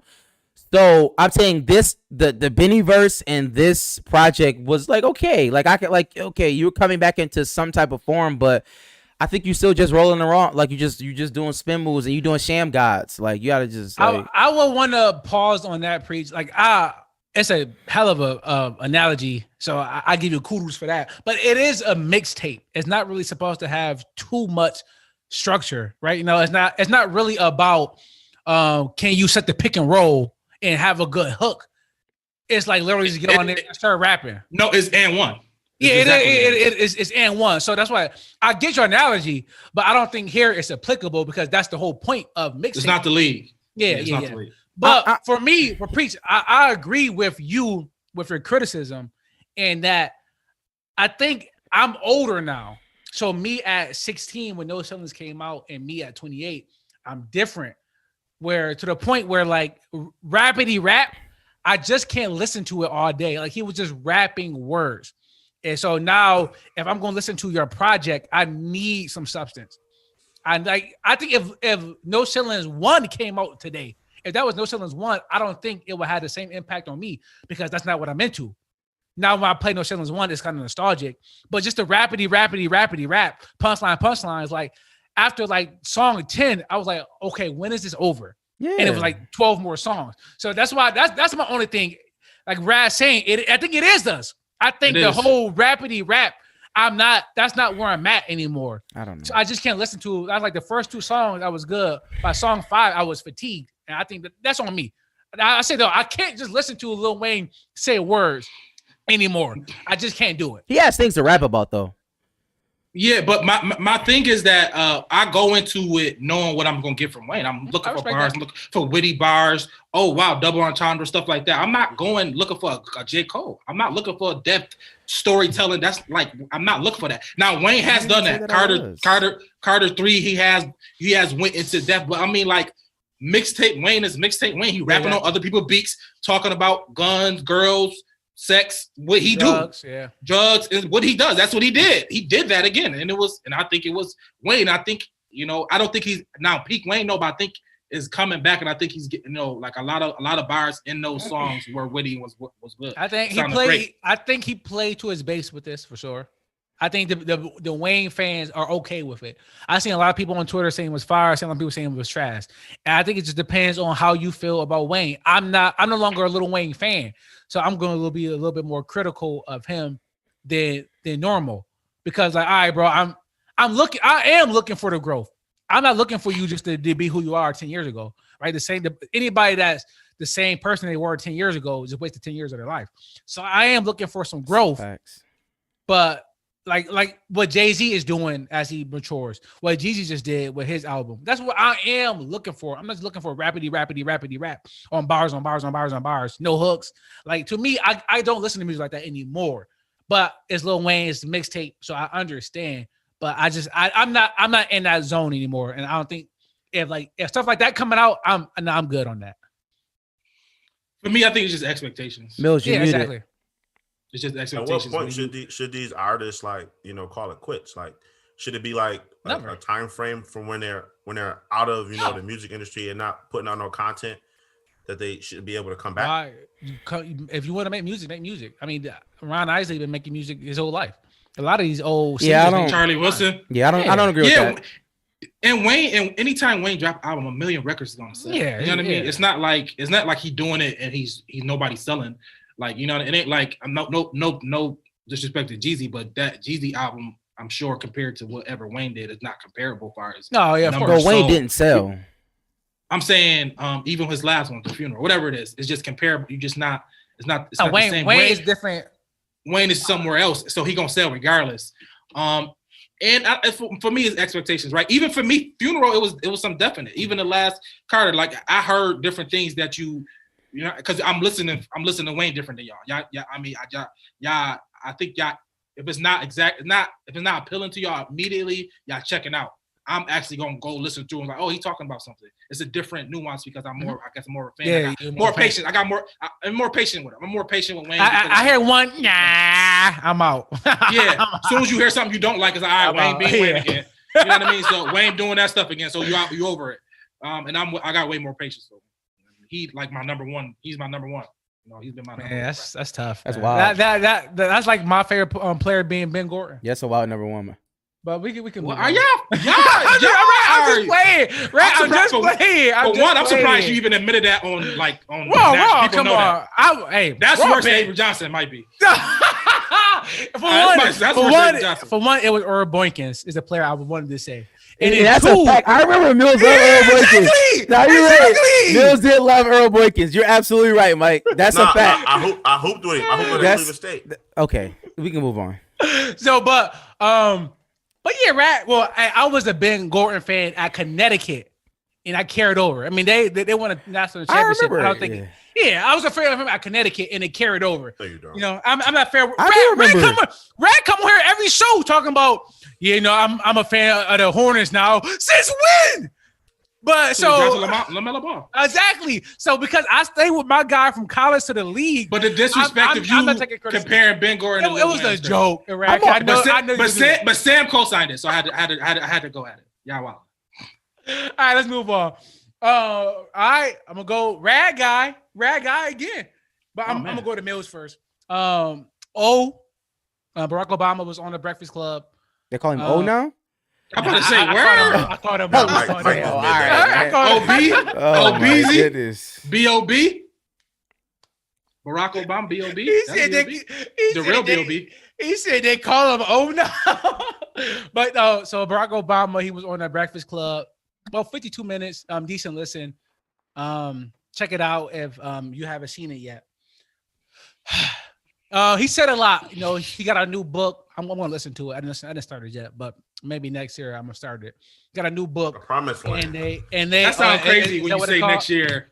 That sounds crazy. You're not saying next month, next year or something. Yeah, Like, exactly. word. Like, man, you'll push it off a year, but I hear what you're saying. 2021. So Mills, all on that Breakfast Club. What'd you think? I thought it was a pretty decent interview. Like you said, about 52 minutes long. I actually listened to it on a ride from work. Going to the grocery store and stuff like that. When I'm at work, I actually do work unlike some other people, but I won't say any names. But You're the only one who's listening. Rad, he hate that you and me out there. Yes, master. Yeah, slaving. Yeah, coming home, taking a sweat off my back, falling on the ground. Like, what are you talking about? I don't understand this, man. He hate. Nobody wants to work, but he mad that like, what? I be so tired. I be looking, my man just be chilling, just sitting down. He hate Rad just be like, sitting there. I'm like, bro, Yo, that's crazy. Mills over there running, sweating, making sure everybody get their mail. Rad like, my AirPods is in. What's up? My bad, Mills. I'm a Go zombie, ahead. bro. But no, it was a pretty decent interview. I listened to pretty much all of it. I stopped, once we got towards the end. It was mostly pretty much, Barack promoting his book. They was asking questions about his book. His book pretty much, was very, very informative. Some stuff that we didn't really, hear about with his journey, getting into the White House and while he was in the White House, the struggles he had, the things he tried to do that, a lot of people didn't really know about. I know he spoke about, the things he had for the the black community and stuff like that. With the healthcare, he talked about the healthcare. And, a lot of states he couldn't really get the healthcare, because they wasn't accepted it. The Senates and stuff like that. And he just pretty much promoted his book. He give you that informative stuff that you didn't really see, you didn't really know about. And from what I hear, is one of the best sellers out there right now too. So every book that come out is the bestseller. Like, I don't care. Especially a president. Yeah. Yo, all right, Got like 20 M's for that. Mill's tiptoeing around the stuff that we need to get to. I understand selling this book. I'm gonna read it, but I don't care. Let's get into what they talked about. And shout out to my man Charlotte, man. Shout out to my man Charlotte. Because he brought the real questions, right? I get it. Him and Marcel question is gonna come up all the time. I get it. Marcel is a figure, he's a figure. Oh, tell us about Marcel. Tell us about I just don't care about that. But Charlemagne asks, so it's people out here saying you ain't do nothing for black people. What you gotta say about that? And Mel, so you seen his answer, what you think? I thought it was a good answer. I thought he did the way he made it come out. He did what he could. People think when you're the president that you have all the power to make all the decisions, which is not true. There's steps. There's people that actually have a say so on what goes on, and a lot of people fail to realize that. So he really let us know that he did what he could. From where we were to where we ended up when he was a president, we made some steps forward. We couldn't get to where we wanted to get to, but it takes time. He stated in the interview that 8 years is not a lot of time. You can do so much in 8 years. And a lot of people didn't really accept that. But I thought he gave good answers. He was very, very honest. He seemed very honest. And he's pretty much being himself. So I respect it. Wait a minute. I didn't see the. Can y'all tell me what he said? Yeah, I was just gonna say. So Rad and Priest didn't see it, or y'all didn't finish the whole thing. So pretty much, Charlemagne asks. He was said, there's a lot of people saying that you didn't do enough for black people, and what he said was Mitch McConnell was blocking this stuff. The Senate was blocking this stuff. He talked about getting 20 million people health care. He talked about unemployment being the lowest when he left. He talked about all the things that he did for people. And Charlemagne puts back was like, yeah, but that was for everybody. I'm talking about like the rising tide raised all boats. He said black people got a hole in the boat. What did you just do for black people? He kind of said, black people unemployment lower faster than everybody else's, but he didn't go out and like beat his chest about it or whatever. But pretty much he just explained it away, saying that he didn't do what anything he wanted to do. And then when they said, well, what about Trump? Trump is doing stuff. He said, well, Trump is breaking the laws, and or he doesn't care about the Constitution with his executive orders and stuff. So that his reason was that Trump doing it that way, yes, but I couldn't do that way because he was black. And he said, no, he didn't want to come and make too much noise. No, he compared himself to Jackie Robinson. He said that Jackie Robinson dealt with stuff from black people, from white people that maybe the 20th black dude didn't have to. But Jackie Robinson did because he was the first. He wasn't the first. Obama said, well, I'm just saying. But I know. Obama said I was the first, so I couldn't come on here and be like, "What's up, niggas? I'm here now." He said I had to kind of play the game. He's a clown. So that wasn't what that was his reasoning. And shout out to Barack Obama, but you didn't say that when he see my only issue with that is, so how did you get Congress to pass legislation about same-sex marriage? And they talked about that. So too. What did he say? He just said he said that he believed that people should be able to get married. I'm not saying why he did it. I'm just saying like if you was Republicans are conservative. It's not like they just so gung-ho about same-sex marriage. How did you get that passed? Like, that's what I'm saying. You're a joke. Like, that's a joke. I want to say you're a joke. Barack Obama is not a joke. Excuse me. But he's him and Han. And when you say that, my only issue, that's why I didn't watch, because I knew I was going to get upset, because I knew he was going to say, oh, Congress didn't let me do this, blase, but they let you do that. Like they clearly let you do some things, and you're saying you was the first black person. So what? Like if it wasn't for black people, you wouldn't have got elected. That's my only issue. So don't him and ha about us when we the ones that got you elected. When we came out in grave number, he's a clown. That's clown stuff. I don't. I'll push back a little bit on that. I mean, I definitely hear he did something for the same-sex marriage and stuff like that. And whatever, all that being said, even that he didn't do anything for us, that's fine. It's not fine, but it is what it is. I just wish that his explanation wouldn't have been explained in a way, say, yeah, I didn't do what I wanted to do. You know, I hear what y'all said. I didn't get the stuff I want done because he didn't want to do it. I think accountability. If you he didn't want to do it.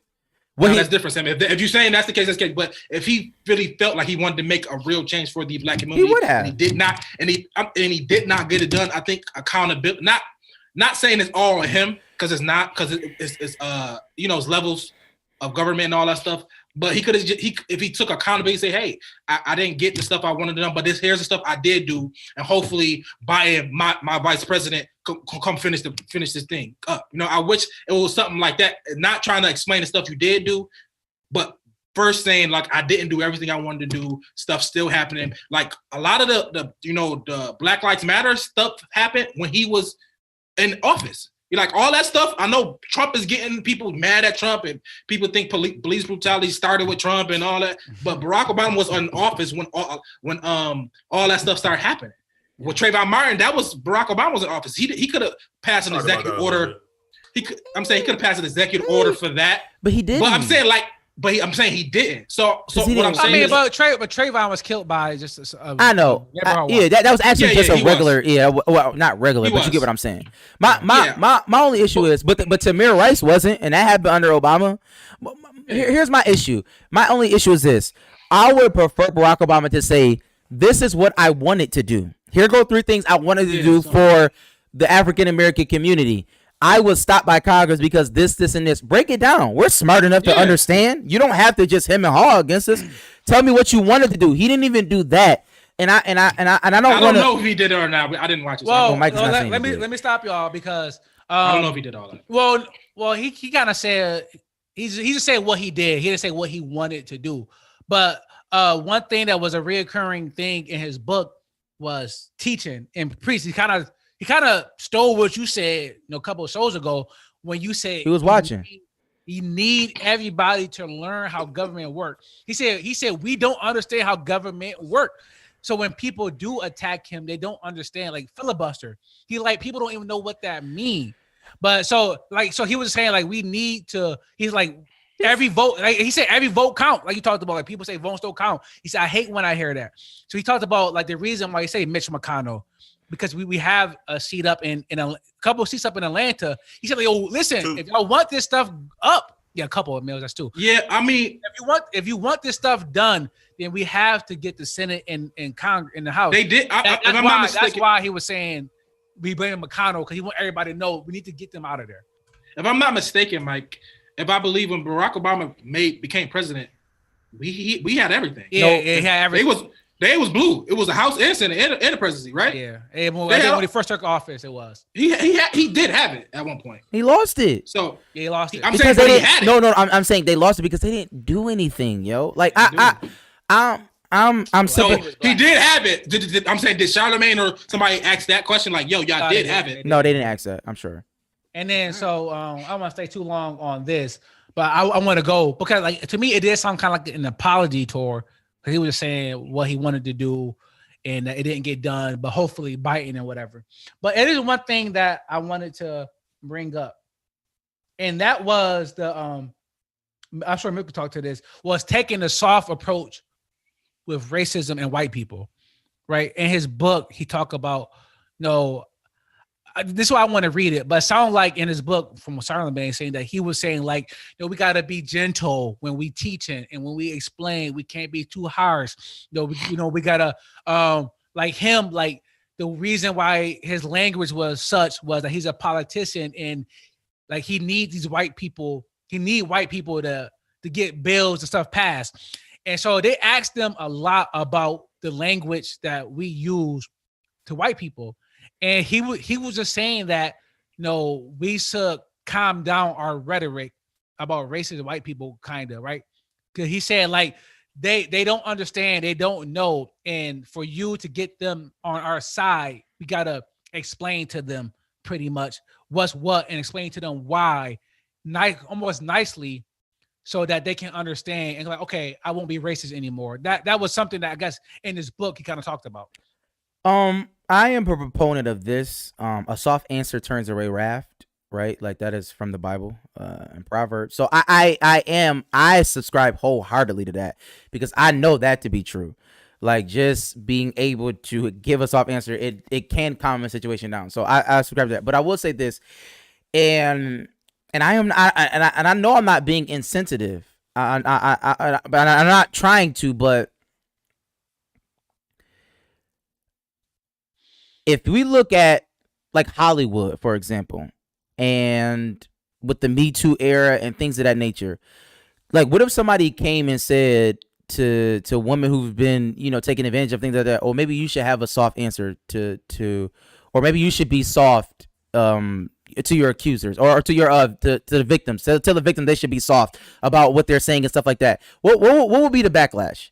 What will be the backlash of that? And that's my only issue with it, because racism and those things, they have it's. I mean, obviously we're talking about two different things, but it has the same effect on people. It literally it tears us down. It doesn't. It's a tough. I hear what you're saying. No, you don't. It's a tough reach. Clearly, you don't. A tough reach. How is it a reach? Because you're comparing racism to sexual assault. That's not the same thing. No, I'm not saying. I'm saying as far as it tearing, but we don't know what the effects. But you say the effects of racism, but the effects of racism is us living in bad communities and us killing each other. So what are you saying? I hear what you're saying. No, you clearly don't. I don't want to debate. I don't want to debate trauma. Yeah. Like, trauma is trauma. I'm not debating that. I'm saying like you could take that away and you could just insert whatever you want to insert there. You can insert whatever you want to insert there. And what I'm saying is that the issue with Barack Obama saying that is like, it's almost as if he's saying like he never felt what we feel, because he's never been in those situations. That's how I look at it. Because if you felt racism, then you wouldn't talk like that. Present either way. So when you just say we should just be, no, because that might get you killed or something. That might not be the right way. You got to know how to maneuver based on nuanced things. So I think, you got to know the nuance, read the room.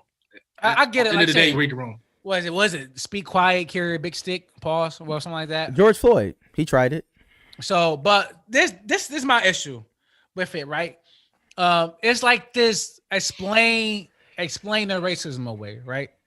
And I know I was the same way, because I know me and Angie had an argument, or I would say disagreement, or a discussion about this one day, about how to go about white privilege and how to combat it. It was early in our relationship. I know. We talk about white privilege at some restaurant. I forgot what restaurant we was at. We was in there like getting like really debating about how to combat it. But I was the soft approach. Like, listen, if you go out there and just like, listen, I have a lot of white friends. I know as soon as the debate go there, it's over, right? Because now everybody is on the defense. And she was like, yo, I just don't care anymore. Like, at this point, I'm telling you how it is. If you don't like it, you don't like it. And that's where I'm at now. After Kaepernick, after Floyd, after however many things we need to see, if they don't get it, they don't want to get it. So no, I'm not wasting time trying to explain what is going on. If listen, you stay over there. If you want to say something, you say something. But I'm not explaining anything to you, because now the movement is going this way, and this is how we are moving. And the white people that want to be on the right side of history, they are. We've seen the civil rights movement all around, and we've seen we've seen the Nazi people. Like, those people are not changing. It doesn't matter. So I'm okay. Y'all want to do y'all stuff. We're gonna do our stuff, and we're gonna see how it shake up in the end. But I'm not here to explain nothing to anybody anymore. I'm way past that. I get it. If you in politics, you have to play the game. But that's not where I'm at. If him, Cory Booker, Kamala Harris, if that's how y'all want to move, y'all move like that. But the people on the ground, now that's not flying no more. All that explain the racism away, I'm good on that. It's nuances. I mean, I definitely agree. I definitely agree with what you're saying. But I mean, I even saw something like, I don't know if y'all know the dude named Daryl Davis. I've heard of Daryl Davis. I know D. Ray Davis. No, Daryl Davis, the black musician. He went into the KKK and converted like 20 or 30 people out the KKK by explaining racism. You know what I mean? So both of it can't work. You know what I mean? So I'm not about to say it can't work. He converted 20 of them out of. Yo, how many black people tried that and ended up on a tree, Rad? The only no, Rad. What I'm saying, okay, yes. All I'm saying is it's national news. Daryl Davis, go Google. It's national. It's 60 Minutes and everything. Every situation, Rad is right. Every situation is nuanced. It's not the same. We all agree on that. But this is the issue that I only have. They act as if this happened yesterday. Like, this is this is forever. Like, and that's what frustrates me. Like, it's one thing if this started happening yesterday. Like, y'all if y'all start bullying me yesterday, okay, I don't understand. Yo, this has literally been happening since you've been, whoever the oldest person is in America, it's been happening since then. And even before that. Like, so stop, like, I don't, like, what are we explaining? What is there to explain? But that means we don't got the answers. No, it's not. No. It's just they don't care, right? We got to figure out the answers. Don't care. That's what it is. It has nothing to do with answers. They don't care, right? Clearly, they do not. The powers that be. That's what I'm saying. They don't care. Yo, but listen, guys. Listen, I don't mean to be insensitive here, bro. But listen, we're not our dad and we're not our grandfather. So racism is not let's go down generation. Racism has got better or worse, whatever. It's got better every generation. Your father, we can call our father. Let's go call our father. That's not true. Let's go call our father.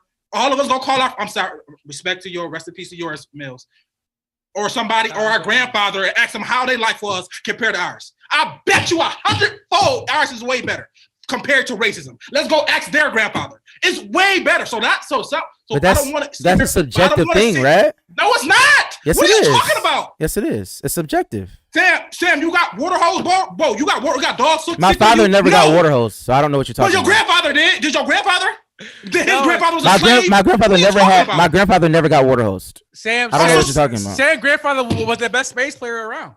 Rat. Yeah, what I'm saying is, he worked at Bethlehem. I don't want us to seem like it's not. Like, what is this guy talking about? We're not living. Like, my grandfather worked at Bethlehem still. I don't know what you're talking about, but we're not living in the 60s. Bro. What I'm saying, we're not living in the 60s or 50s or 40s. I don't think we're saying that racism is not better. I'm just saying the approach to go about it, like the whole explain to everybody, right? Like we tried to explain to people after Kaepernick, but it wasn't to Floyd that a lot of those people said, "Okay, I get it now." After Floyd, if you still need more like evidence, then you don't want to get it. You know what I'm saying? So that's where I'm at. Like, I see what you're saying, but I'm at the point where, like, if you need more evidence, like, what else do you need? You need me to get killed by cops for my white friends to care? Like, so at that point, I'm saying I just don't care enough. I'm not having a conversation with somebody to explain to them what we may have went through. That's what I'm saying. Like, I don't think that there's anything to explain. I want to do it, you do it. But at this point, it's like, if you don't get it, then I don't need to rock with you. Like, what are you talking about? I mean, I heard you say I don't even have those conversations with white people. Well, yeah, me either. I know. I'm just saying. Honestly, I don't. You on our side. All right, so we're gonna go ahead and get out of here. So, Mills, you want to say one thing from the list for the black people in our plights, one issue in our community. Mills gonna give us one thing that we're gonna go ahead and get out of here. Yeah, real quick, short and sweet. You know me. Just real quick, we talk about financial literacy. It's definitely an area where, you know, it definitely needs some improvement. Quick question. Rat. Yo. How did you get so how did you learn so much and get very much involved with, you know, financial literacy, you know, budgeting, you know, you know the difference between a credit card, a debit card, you know, going to real estate, stuff like that. How did you get there to that point? I'm gonna give a lot of credit to my father in that. He just, you know, just told me some things, and then I went out and started reading, and then once you start reading stuff, I'll actually apply it. Because one thing, when I began to read and start learning things, I just knew it, and I could tell somebody like, you should do this, but I wasn't doing it myself, and I wasn't, getting the nuances of things. Like I restore my credit myself. My credit was bad. It was like in the fours when I first started, and I looked, I was like, what the heck is going on? You know what I mean? I really just went and did certain things, challenged them, and got a lot of things dropped off. And now I'm in the mid sevens now. So it's like just doing little things, actually doing the things, just doing the stuff you read and doing it. You know what I mean? And being consistent. It's a book I read. It's The Richest Man in Babylon, I believe it's called. And just how to live. A lot of people live beyond their means, or a lot of people live at their means. And you really want to try to live below it. You want to live off like 70 to 60% of your income and then save 10, pay off debt with other 10. It's like little things that people might say, like, that makes sense, but do you actually apply it? Do you actually do the things that you learn?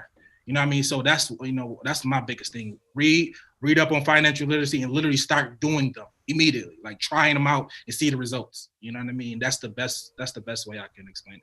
I think for me, I think I started something new. Every Sunday, I wake up and I do some financial stuff for a couple hours.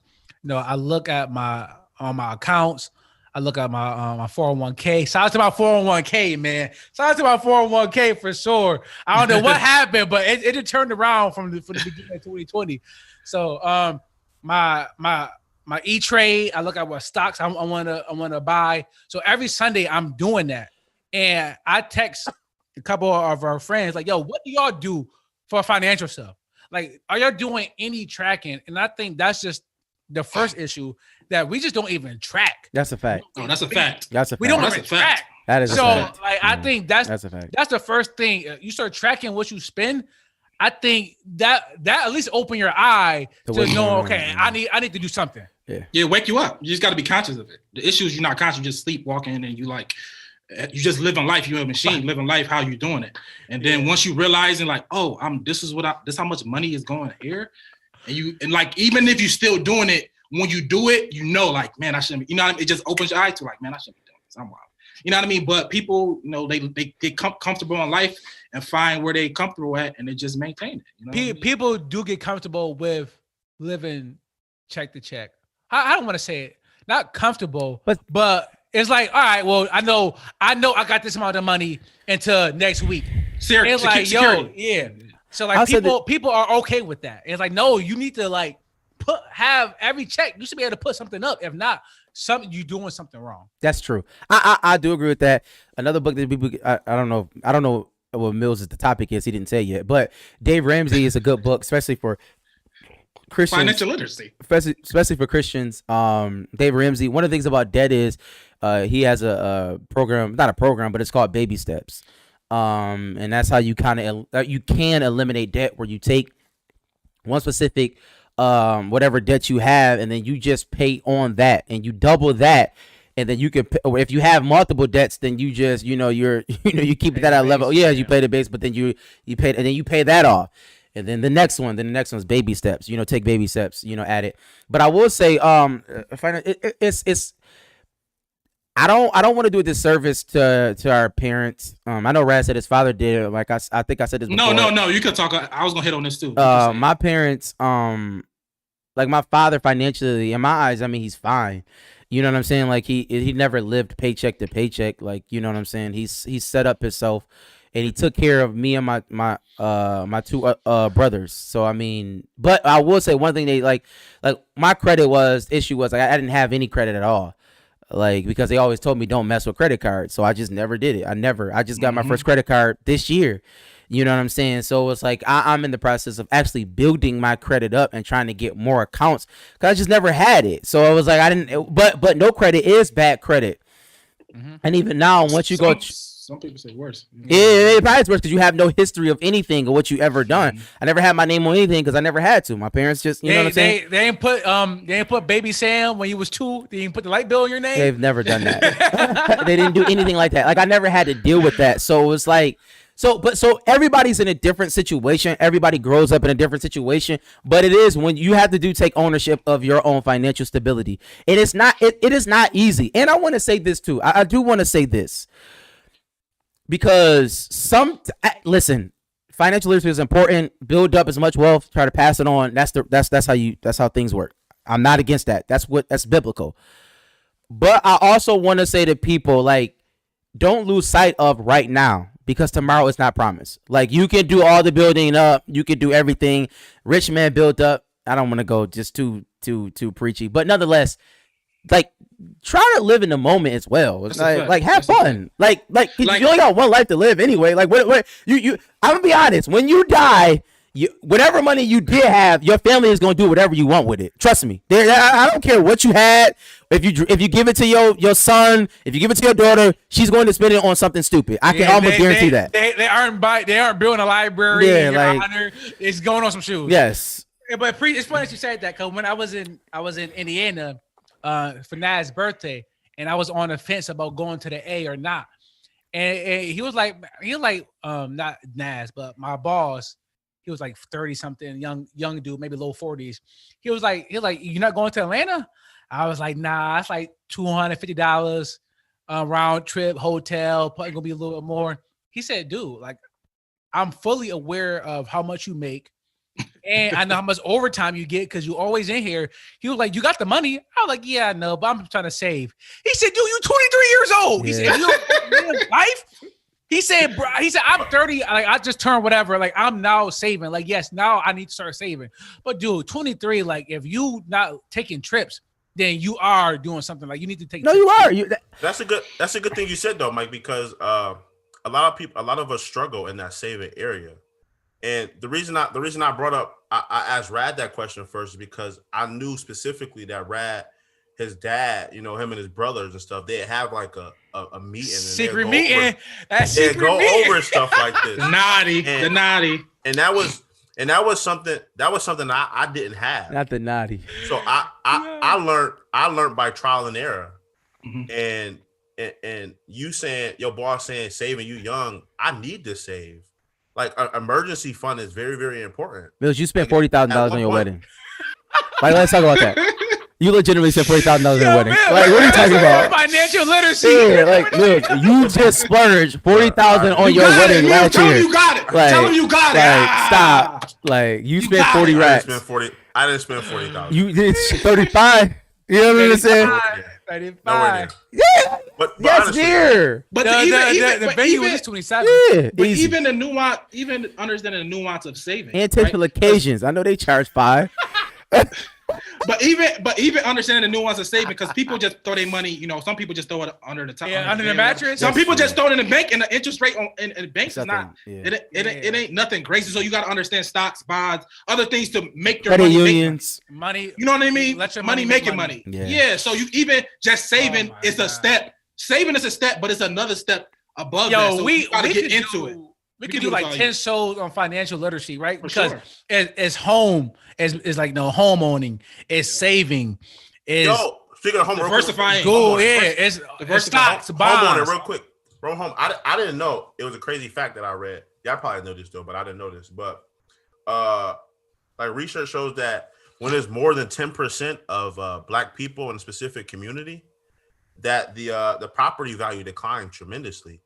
I didn't know that. No, you had no. You knew that. You just never read that. You definitely knew that because all you got to do is that might be true. Well, if you go on, and this is no disrespect to anybody who lives on these streets, but if you go on Petaruski, that's the issue. Yeah, and then you go on, if you go where Rad live right now, obviously, like the property value. Why is that? But even no. Is that those streets pull it down so far? Like an all Black street in a hood, the property value is going to be, you know what I mean? But even in like the suburbs, like, right? That's racism, by the way. Yeah. Like, it was a woman who house got appraised at whatever price. They had then her white husband was the only one that was there, and they appraised at a total high. Like, they do purposely appraise and value Black homeowners lower. Lower. Absolutely. So that's when we lose money on wealth. Man, Mills, this was a hell of a topic. I'm glad you brought this up. I don't want to do a disservice because there's so much we can talk about. Yes. That we may have to do 2 shows. And we want to have somebody on. We want to have somebody on. We want to have expert. somebody on. Not Rad. I know Rad. I love you. I'm not an expert. Shout out to you, but I need some. I'm not an expert, and I'm not even claiming that. So yeah, so I just know what I know based on what I did. That's all I got. Yeah, I appreciate that. I definitely need to know more, and I definitely Maybe Sam get one of his uncles, man. You know he got Uncle Como. He can get one of his Uncle uncles to Como, come to the show. Oh. Sam get one of his uncles, bro. That was hilarious. I got a couple people in mind, but that's neither here nor there. Preach, you always got somebody. Of course. I actually know a financial advisor. So if we need one, we do need one. Yeah, but I can ask him. All right. I do know a financial. I know somebody who do the books for the state. So I mean, what's up? There you go. Talk to I me. did a book. Yeah, I got somebody that I do the books over there at the car shop. You know what I'm saying? I know somebody run numbers. Yeah, you know what I mean? Them books good. Them books clean. So we're gonna go ahead and get out of here. But no, customary what we started a couple shows ago. We always leave on like a RIP, a shout out, a dedication. Anybody they want to point out? And show any love to? Raz showed some love to his family last week. I'm gonna show some more love. I want to show some love to my 2 sons. I had a great weekend with them. We had Beyblade, and we did Beyblade together. I'm the best Beyblader in the world. And just and I tell them that and they know that. So yeah, shout out to them. I got 2 great sons, man. And I just want to shout that out. I'm gonna go tell them that tonight too. I can't wait till I have kids so I can start lying to them. I can't wait. Like, yeah, I'm the best basketball player to ever play. I'm the best Beyblader in the world. According to them, they know because I beat them every time. So I mean, it is. Well, so are you the fastest man ever? You? No, I'm just the best Bay player in the world. I respect that. Anybody else got any shout outs, RPs, dedications? I was the Raz. Shout out to my son. I had a good week with him too. I'm sorry. I didn't want to. No, it's fine. I mean, we're the only one that you didn't have to do that. I'm just saying we're the only one that got kids. So I'm just saying. Okay. He said, I'm sorry. Absolutely. How about you, Millie? It wasn't like trying to one up you or nothing. You tried to one up me, man. Shout out to mine. Shout outs like that, man. Shout out to my wife. You know, baby, I love you. I was about to say your dog, but okay. I mean, that's my kid too, man. My dog, man. I love it. Respect man. that.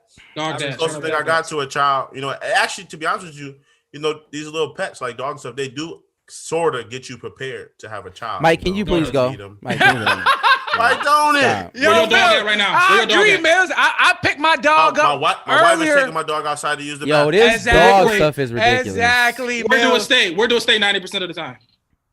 He sleeps in his bed. In a cage, in a room? In a cage. Listen. Oh, okay. I'm gonna be honest. I'm gonna be honest. I had a dog, Coco, when I was younger. Dog never slept in my house ever. So like, Peter can come after me. You know what I'm saying? Whatever. Where's me? Yeah. Where's Peter at? I just think that's the silliest thing in the world. But that's neither here nor there. Daughter sleep in your house. Man, well, you don't want to come to my house then. I wanna give a shout out to. No, who's Bella? I don't know who that is. Don't worry about it. I want to shout out. Oh, was it your old dog name was Bella? My dog name is Lita. Shout out to Lita though. I want to give a shout out to all the millennials out there who made their first Thanksgiving. I was one of them. First Thanksgiving meal. Oh, you made it. You cooked it all? Yeah, yo. Angie didn't cook? Angie made. I don't think you're a millennial. I don't think we're millennials. Yes, we are. We are. What are you talking about? Millennials don't stop to like 42, man. What are you talking about? Yeah, we definitely millennials. Yeah. I thought Gen X. Yeah, the Gen X is different. They under us. Or Gen Z, they definitely under us. We definitely millennials. Gen Z is like Aiden. I made mac and cheese. Turned out great. The dressing. I didn't definitely not put onions in it. I gotta work on my dressing game. What else did I make? So you made all the food. Now Angie made green beans with white potatoes. So Angie didn't do anything. She made green beans and mashed potatoes. Okay, so Mike made everything, y'all. I cooked the mac and cheese and the dressing and the chicken. Oh, you made it, Mike. You made everything. Your first time making this stuff, specific stuff. Well, for Thanksgiving, I think my first time making it for Thanksgiving, making definitely mac and cheese and dressing, I think, and making it in enough amount, right? Making a Thanksgiving portion, even though it's the two of us. Nobody's I'm not about to, but I'm not gonna make a little small thing of mac and cheese. I'm gonna do it. Like the only recipe that I have calls for the big pan of mac and cheese, so I'm making a big pan of mac and cheese. So, are you a better cook than her? Yeah, I said that. Oh, you did say that. Yeah. So shout out to all the millennials. I know what the issue is for a lot of you young cats out there. This food is nasty. Y'all gotta stop making it to like 21 Savage. Throw on some old school. Throw on some Marvin Gaye. Invite the ancestors in. They ain't gonna come in and help you cook. Mills. All right. Well, let's end the show because Mills finally said something. We're 2 hours in now. Mills finally said something. You gotta make love to the food. Serenade it.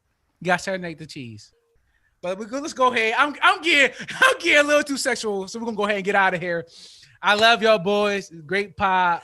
It's been like an hour 45. That's on par for us. 48. So thank you everybody for tapping in. We're gonna be here next week. Hopefully everybody have a great weekend, and we'll see y'all next week. All right, we out. Hoo-dee-hoo. Remember them regular days when there wasn't no more watches for me. Now the money keep calling for me. I'm feeling like everyone plotting on me. Gotta pray for my people to block where they stay, and I know they all counting on me. To go, we going straight to the top. You can't never look down on the streets. Remember them regular days when there wasn't no more watches for me. Now the money keep calling for me. I'm feeling like